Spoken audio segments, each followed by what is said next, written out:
The wind howled across the empty Nebraska plains, carrying with it the smell of dust and rain that never came. Eli Turner, a farmer whose words had dried up the day his wife and son were buried, guided his wagon down the rutted trail toward town. He wasn't looking for trouble, he wasn't looking for company, but trouble had a way of finding lonely men. Up ahead, a figure sat in the dirt by the roadside, small, hunched, unmoving. Eli slowed the wagon, his eyes narrowing beneath the brim of his hat. It was a boy, no older than 10. His clothes were torn, his face streaked with grime, and his bare feet were cut and bleeding. The boy didn't look up until Eli was almost beside him, and when he did, his voice was so quiet Eli almost didn't hear it over the wind. "Are you gonna hit me with the whip too?" Eli froze. The reins went slack in his hands. He hadn't spoken a word to anyone in months, but now his throat felt like it was closing. The boy's eyes, pale, sharp, and far too old for his face, searched Eli's for an answer. Behind him, in the distance, a lone rider was disappearing over the horizon. The boy's father, maybe, or someone worse. Eli climbed down from the wagon, his boots sinking into the dust. He wanted to ask 100 questions, but the words wouldn't come. Instead, he reached out a hand. The boy flinched. That was when Eli saw it. The thin, raw welts across the boy's arms. Fresh. Somewhere deep inside, something shifted in Eli Turner. He didn't know it yet, but this moment would change everything. He lifted the boy into the wagon without a word. The boy didn't resist. But as they rolled away, Eli couldn't shake the feeling that whoever had left him there wasn't done with him yet. And far behind them, on that empty road, a shadow on horseback had stopped, watching. The wagon wheels groaned over the dirt path, each turn carrying them farther from the roadside, and closer to something neither of them could name. Eli kept his eyes on the trail, the reins loose in his hands. The boy sat beside him, small and still, his gaze fixed on the horizon as if afraid to look anywhere else. The farmhouse came into view, a weathered structure standing alone against the endless plains. No neighbors for miles, no one to hear a cry for help. Eli pulled the wagon to a stop. He climbed down first, then waited. The boy hesitated, his bare toes curling against the wood. Finally, he slid down, landing light as a stray cat. Inside, the air smelled faintly of wood smoke and old pine. Dust motes drifted in the shafts of light from the windows. On the table sat 2 plates, though one had been untouched for months. Eli gestured toward the chair. The boy didn't move. His eyes darted to the corner of the room, to the coiled leather whip hanging on a nail. Eli followed his gaze, and for the first time in a long while felt shame burn in his chest. That whip hadn't been used in years, but to the boy it was a threat. Slowly, Eli crossed the room, took the whip down, and shoved it deep into the wood stove. The leather hissed as the flames caught. The boy's eyes widened, not in fear this time, but in something closer to disbelief. They ate in silence. The boy's hands trembled as he lifted the spoon, as if expecting it to be snatched away. Eli wanted to speak, to ask his name, but the words stuck. When the meal was done, the boy finally whispered, almost too soft to hear, "My name's Samuel, but Pa calls me Boy." Eli nodded once. Samuel, a name was a start.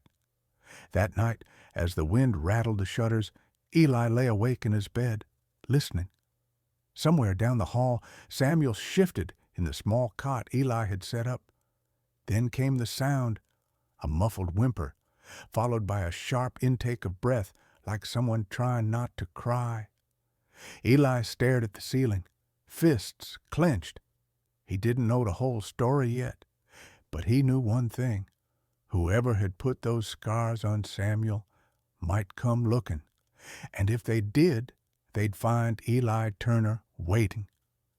The days that followed settled into a fragile rhythm.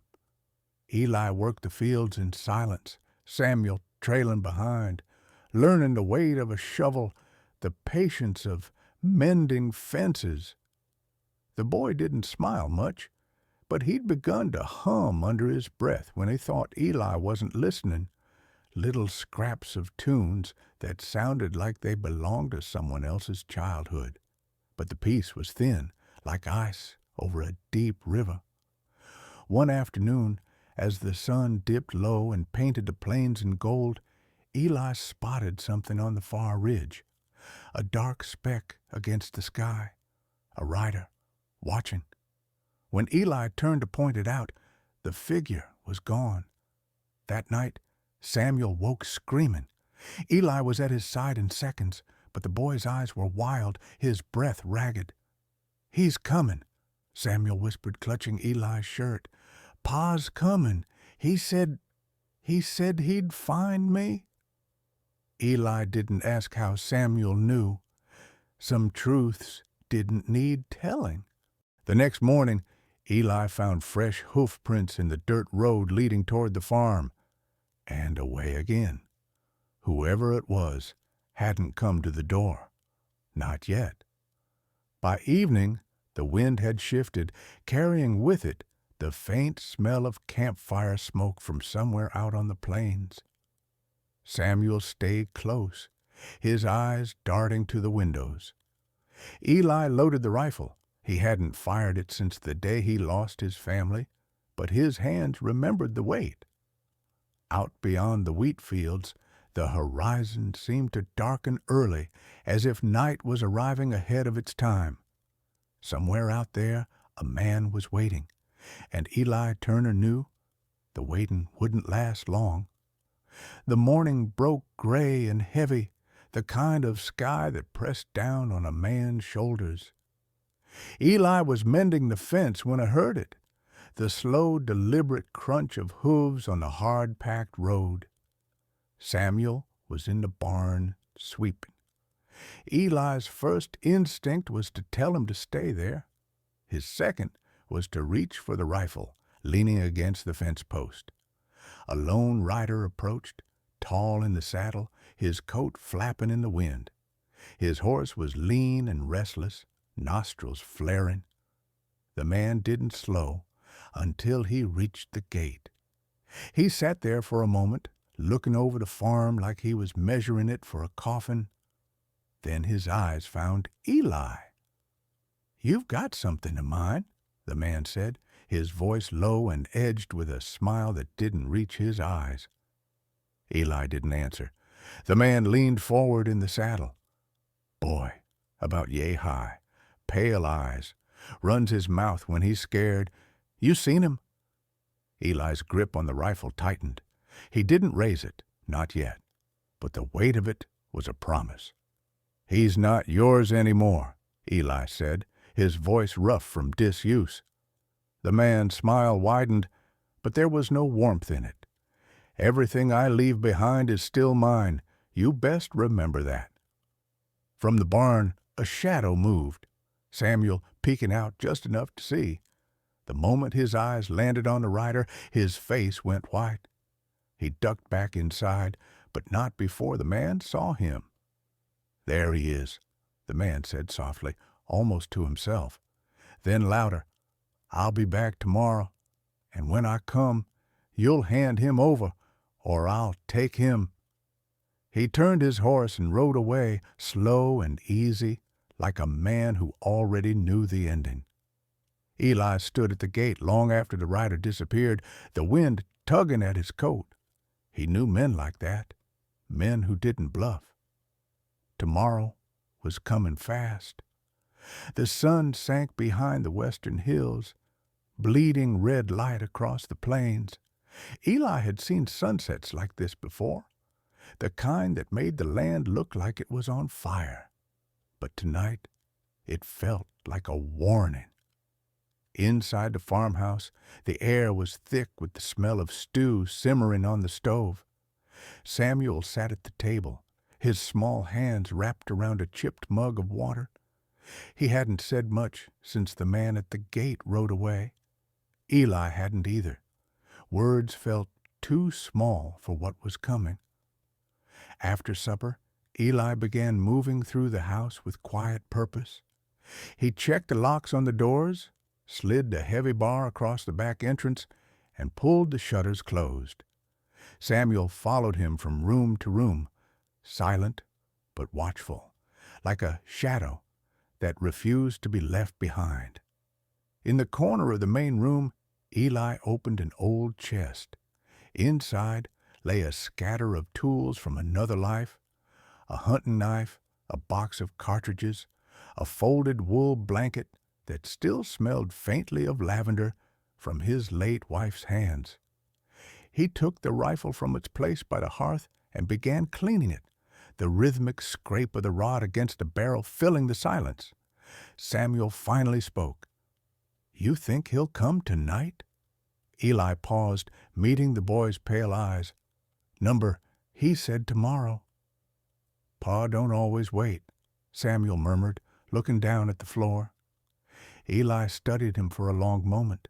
The boy's shoulders were tense, his jaw tight, the posture of someone who'd learned to brace for pain before it came.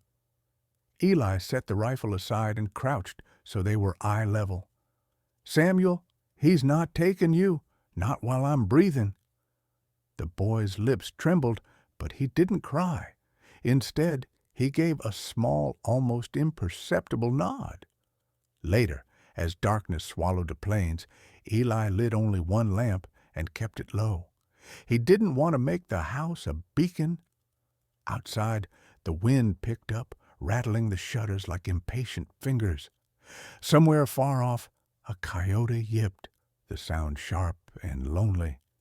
Samuel tried to sleep in the cot, but every creak of the floorboards made him flinch. Finally, he padded into the main room, dragging his blanket. Without a word, Eli shifted on the old sofa, making space. The boy curled up at the far end, his eyes half closed but still alert. Hours passed. Eli sat in the dim light, listening to the wind and the boy's slow, uneven breathing. His mind wandered to the graves on the hill behind the house. His wife, his son, and the promise he'd made at their burial, that he'd never let his heart get close enough to break again. But here was this boy, asleep under his roof, and Eli knew that promise was already broken. Near midnight, he thought he heard it, the faint, deliberate sound of a horse's hooves somewhere out in the dark.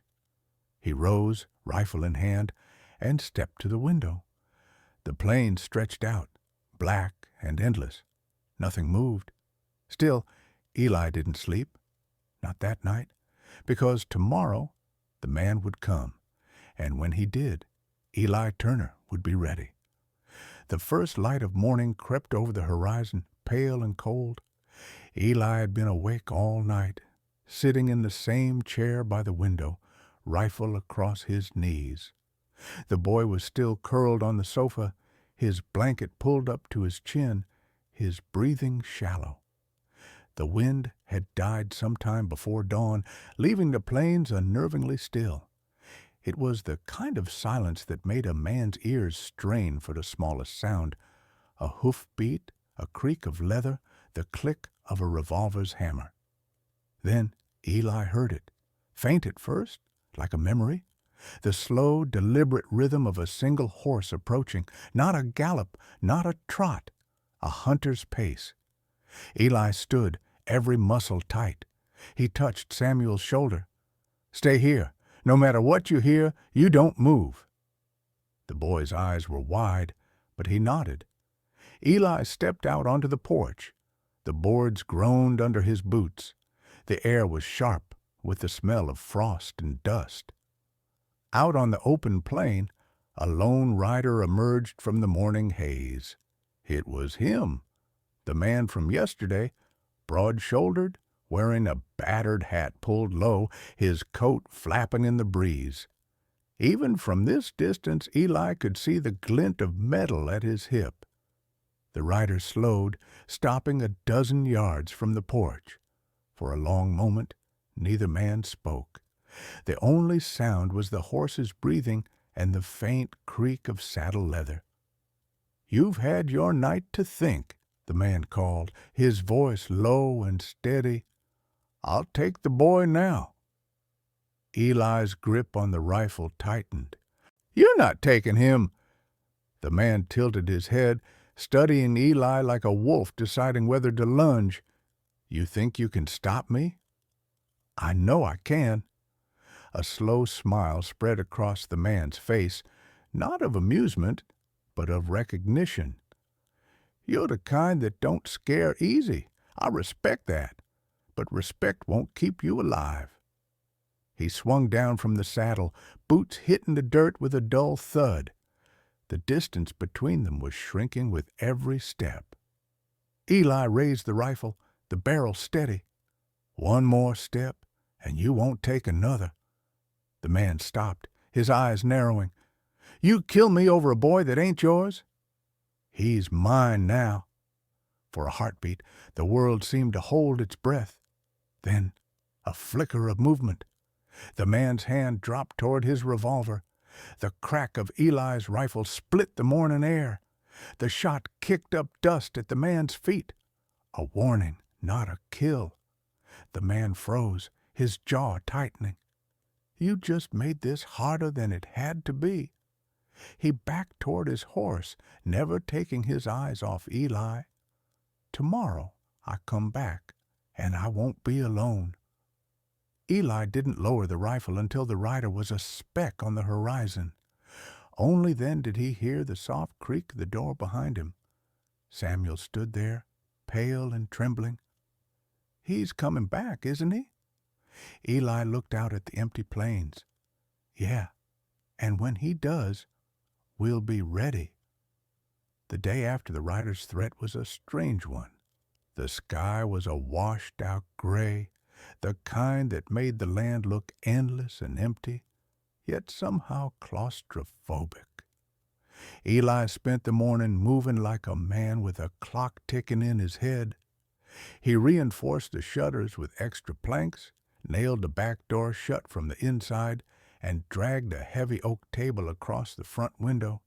Every sound, the hammer striking nails, the scrape of wood on floorboards, seemed too loud, like it might carry across the plains.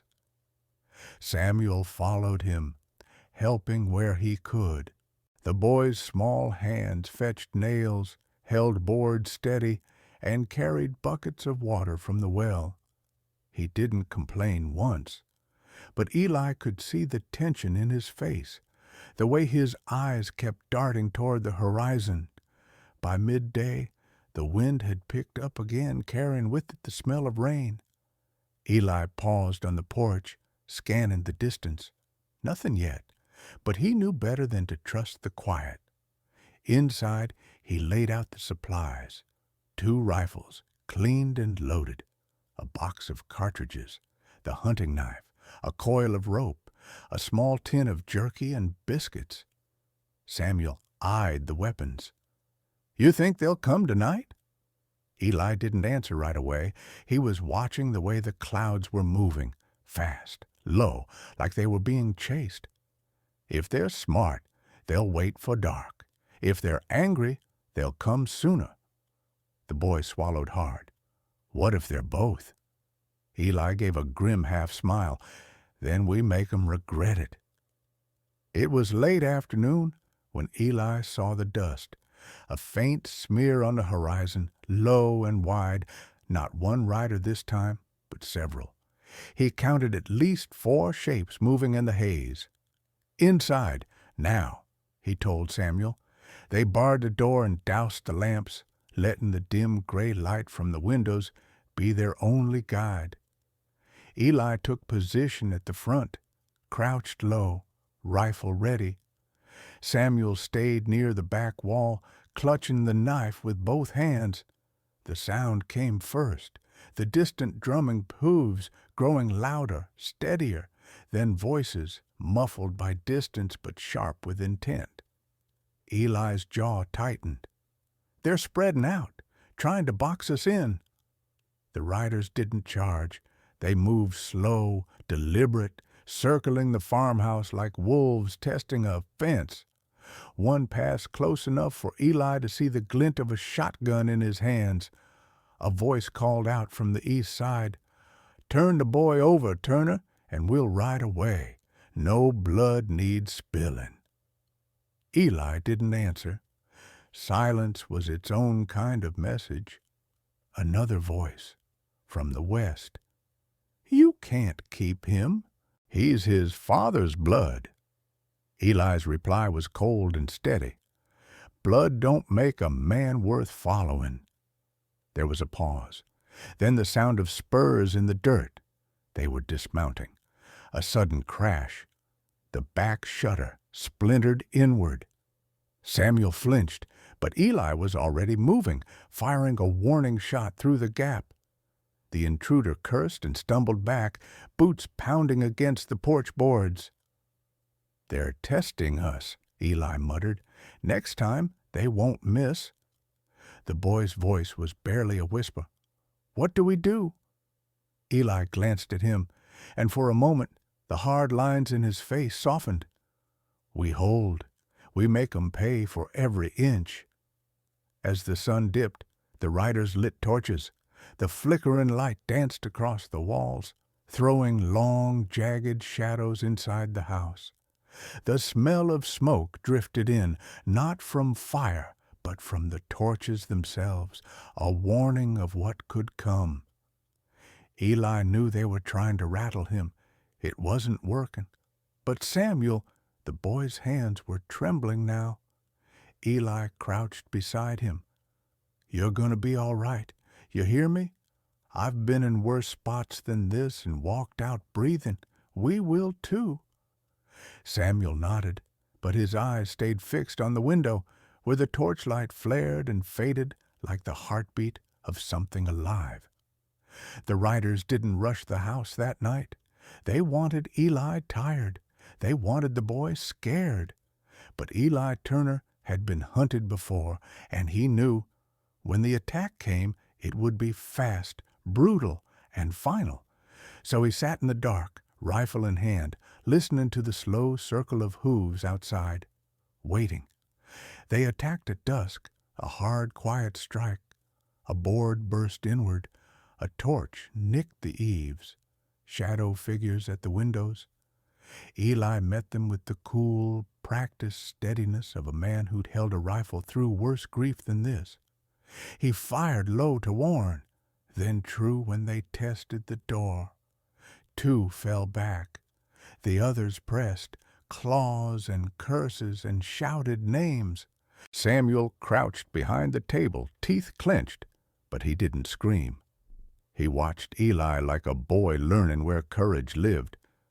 The leader came last, slipping through smoke and wood, eyes bright with old ownership. Eli stepped across the room and, this time, did not fire to scare. He fired to stop.